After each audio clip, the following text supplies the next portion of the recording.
పిల్లలకి స్కూల్ పాఠశాలైతే పేరెంట్స్‌కి స్కూల్ పేరెంట్స్‌శాల. నమస్కారం. పంచతంత్రుల నుంచి చాలా మంచి మంచి కథలు వింటున్నాం. ఇప్పుడు ఇంకొక మంచి కథ విందాం.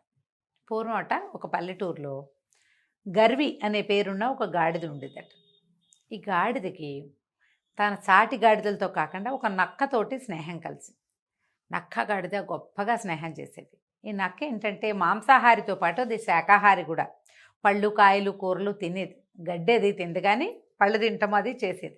నక్క ద్రాక్ష పళ్ళ కథ చెప్పుకుంటాంగా మనం అట్లా.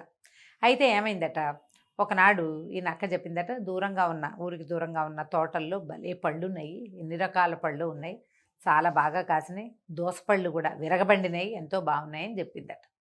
సరే ఇద్దరు కలిసి తిందామనుకున్నారు. రోజు వెళ్ళి కాసిన పళ్ళు తినొచ్చేవాళ్ళు. నక్క గాడిద, గర్వి గాడిద అనమాట. రెండు కలిసిపోయేవి. 3-4 రోజులు తిన్నాయి. 4-5 రోజులకి వెన్నెల బాగా పరువుగా అయిందనమాట. అంటే పౌర్ణమి నాటి రాత్రి ఇవి రెండు ఉత్సాహంగా 4 రోజుల నుంచి కాసిన తింటున్నాయి. ఇవాళ వెన్నెల రాత్రి బాగా వెలుగ్గా ఉంది, ఇవాళ మంచి మంచి పళ్ళు తినాలని రెండు కలిసి తోటల్లోకి పోయినాయి. పోయాక కాసిన పళ్ళు ఆ చెట్టువి ఈ చెట్టువి కోసుకొని తింటున్నాయి. కోసుకోవటం అంటే అది నోరు పెట్టి తింటాం అనమాట.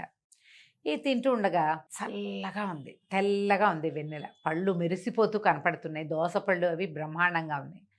గాడిదంది, ఆహాహా ఎంత అద్భుతమైన జీవితం రా మంది, రోజు వచ్చి తింటున్నావు, ఈ పళ్ళతోటి చూసావా ఎంత నున్నగా అయ్యానో, నా వైపు చూడు, ఈ వారంలో నువ్వు నక్కవి అలాగే డొక్కుగా ఉన్నావు, నేను మాత్రం ఈ వారం నుంచి పళ్ళు తింటంతో నున్నగా అయ్యాను, నా బుగ్గలు మొహం పూడినవి చూడమంది. నక్క బాగా పరకాయని చూసి, అవునోయ్ గర్వి, నువ్వు కొంచెం నున్నగా అయ్యావు, నువ్వు బాగా బలిసినట్టే కనపడుతున్నావు, మీ రైతు కూడా, అంటే ఏ రైతు దగ్గర లేకపోతే ఏ రజకుడి దగ్గర పనిచేస్తోంది గాడిద, వాళ్ళు మరింత ఆనందిస్తారు, నువ్వు ఇలాగే నున్నగాను అద్భుతంగాను ఉంటుంటే, ఇంత బలం వచ్చిందంటే ఎక్కువ పని చేస్తాయి కదా జంతువులు అని మాట్లాడుకుంటుంటే, ఇక క్రమంగా అక్కడ ఒక ద్రాక్ష తోట కూడా ఉంది ముందుకి. ఈ ద్రాక్ష తోటలో ఇట్లా గుత్తులుగా పళ్ళు కనపడుతున్నాయి. నక్క ఎగిరెగిరి కోసుకుని తినేస్తోంది. గాడిద హాయిగా గాడిద కొంచెం ఎత్తుగా ఉంటుందిగా, మోరదాచి ఆ పళ్ళు తింటుంటే, ద్రాక్ష పళ్ళు తినేసరికి దానికి మత్తెక్కిపోయింది, సంతోషం పట్లైపోయింది. ఏమన్నదంటే, యాహాహా ఇంత అద్భుతమైన భోజనం ఉన్నప్పుడు చక్కటి సంగీతం ఉంటే ఎంతో బాగుంటుంది అన్నది. నక్కంది, నిజం ఆ మాట, మనం హాయిగా తిని తాగి కులాసాగా గడిపేటప్పుడు సంగీతం ఉండాలి, నిజం, కాకపోతే ఇప్పుడు సంగీతం ఎవరు పాడతారు అంది.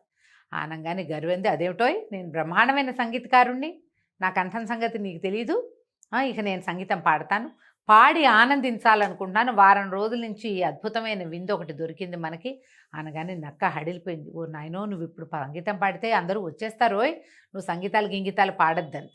కానీ గాడిద వింటలేదు. వినకపోతుంటే నక్కంది, మనం రహస్యంగా వచ్చామా, దొంగతనంగా వచ్చాం, మనం ఇప్పుడు సంగీతం పాడామనుకో మన గొంతు అందరికీ అద్భుతమైన కంఠస్వరం మంది అందరికీ వినపడుతుంది, ఎవరికైనా తెలిసిపోతుంది మనం తోటల్లోకి వచ్చినట్టు, మనమే తిన్నట్టు పట్టుబడిపోతాము, వద్దన్నది. అయినా సరే తింటూ ఉంటే, కడుపు నిండుతూ ఉంటే ఒళ్ళుపై తెలీదు. ఇదొట్టి తిండి దగ్గరే కాదండి, అన్ని చోట్ల అంతే. ఇవి లంచాలు తీసుకునే వాళ్ళు చూడండి, తీసుకుంటూ ఉంటారు, బాగా డబ్బులు బాగా చేరుతాయి, ఒళ్ళు తెలియని తనం వచ్చేస్తుంది. పట్టుబడలేదు 5 రోజుల నుంచి అనగానే 6వ రోజు కూడా పట్టుపడం, మనం ఏదైనా చేసేయచ్చు అనిపిస్తుంది, ఒళ్ళు మర్చిపోతాం, మనం చేస్తున్నది తప్పని, పొరపాటని, చేయకూడని పని అని, ఇది ఇతరుల తోటని దానికి తటల. ఈ గాడిదకి నక్క 4 సార్లు 5 సార్లు చెప్పింది, వద్దు వద్దు, ఈ సంగీతాలు గింగీతాలు వద్దు, మనకి తినేసి చల్లగా వెళ్ళిపోదాం, ఇంకా కొన్నాళ్ళు ఈ తోటల వాళ్ళన్నీ పళ్ళన్నీ కోసేసి తోట ఖాళీ అయ్యేదాకా మనకు ఆహారం ఉంటుంది, రుచికరమైంది, నేను హాయిగా కడుపు నింపుకుంటా, నాకు కూడా వేటాడే పని ఉండదు, నీకు కూడా పొట్ట నిండుతుంది, మీ రైతు గడ్డేశాడా గాదమేశాడా అన్న లెక్కలేదు, రోడ్ల మీద అందరూ తిరిగింది కాకుండా ఇట్లా ఫ్రెష్ ఫుడ్ హాయిగా చక్కగా దొరుకుతాయి, తాజా పళ్ళు దొరుకుతున్నాయి, సంగీతం వద్దురా మహానుభావ అని ఎంత చెప్పినా ఆ గర్వి గాడిద వినలేదు. వినకపోయేసరికల్లా నక్కంది, నీ పుణ్యం ఉంటుంది, నేను అవతలకి వెళ్ళిపోతా, నాకొద్దు ఇంకా పళ్ళు, నేను తిన్ను, నా పొట్ట నిండింది, నేను వెళ్ళిపోయాక పాడు, నువ్వేం పాట పాడినా సరే, నేను ఇక తోటలో ఉన్నంతసేపు మాత్రం నువ్వు పాడద్దురా, మన ఇద్దరం ఫ్రెండ్స్ కదా అని బతిమాలుకున్నాక సరే గాడిద సరే అంది. ఈ నక్క పరిగెట్టుకుంటూ తోటలో నుంచి బయటికి వెళ్ళిపోయింది. దాటేయంగానే గాడిద మళ్ళీ ఓసారి మోరదచ్చి ఇన్ని ద్రాక్ష పళ్ళు నోటితో లాక్కుని పరపరా నవిలేసి ఆ ద్రాక్షారసం ఇచ్చినటువంటి సంతోషంతో ఓ అని నోరు పెద్దగా తెరిచి ఓండ్ర పెట్టడం మొదలుపెట్టింది. దాని సంగీతం అదే, దానికి గొంతేదో దాంతోటి పాడుకుంటుంది కదా! ఇక పాడడం వల్ల ఓ ఓ ఓ ఓ అని ఓండ్ర పెట్టడం మొదలుపెట్టింది. ఈ ఓ ఓలు ఎక్కడి దాకా వినపడతాయి? మామూలుగా మనం చూడండి, ఏదో జనాల్లో మాట్లాడితే ఎవరికీ వినపడదు. ఖాళీగా ఉన్న ప్రదేశాల్లో ఒక మాట మాట్లాడితే 3 కిలోమీటర్ల వరకు వినిపిస్తుంది. అది ప్రతిధ్వనిస్తుంది కదా! ఈ నిరామయంగా ఒక్క మనిషి కూడా లేని ఈ తోటల్లో రాత్రిపూట ఈ గాడిద అరుపులు ఊరికి మొదగదల్లో కాపలా ఉన్న వాళ్ళందరికీ వినపడ్డాయి. గాడిద ఓండ్ర పెడుతోంది రోయ్, ఎక్కడోను ఎక్కడ ఎక్కడ అని చూస్తే ఊరి వైపు నుంచి రావట్లా, తోటల్లో నుంచి వస్తోంది.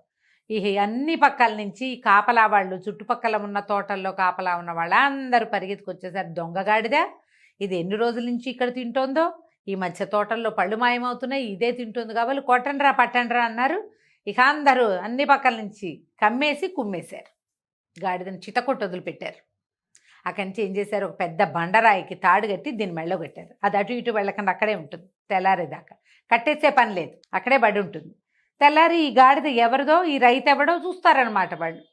మెళ్ళో రాయి కట్టి వెళ్ళిపోయారు అందరూ. తలా ఒకరు తీత తీశారు, పోయారు. ఈ గాడిద మెడ విరిగినంత పని అయ్యి, నడ్డి విరిగినంత పని అయ్యి, కాళ్ళంతా పట్టుదప్పిపోయి ఇటు నేల మీద కూలబడిపోయింది. అందరూ జనాలు వెళ్ళిపోయాక నక్క పరిగెత్తుకొచ్చింది లోపలికి.